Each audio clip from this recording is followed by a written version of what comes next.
Dağlar başıya duman diye.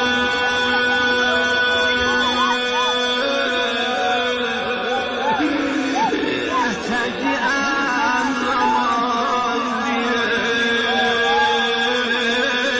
Yaşa gelenler benimle hemen güzel ağlar. Ah benim canan diye. Bazı çok səsin qeyrət və tuxanasın Çarəsizlikdən də macəm yalvar eydi qatilə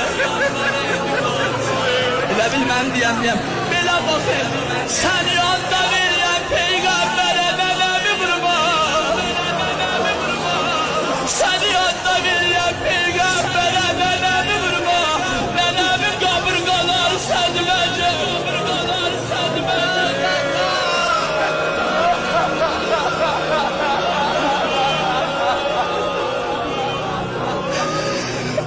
Şey kardeşlerim, halk yeme doldurmayın.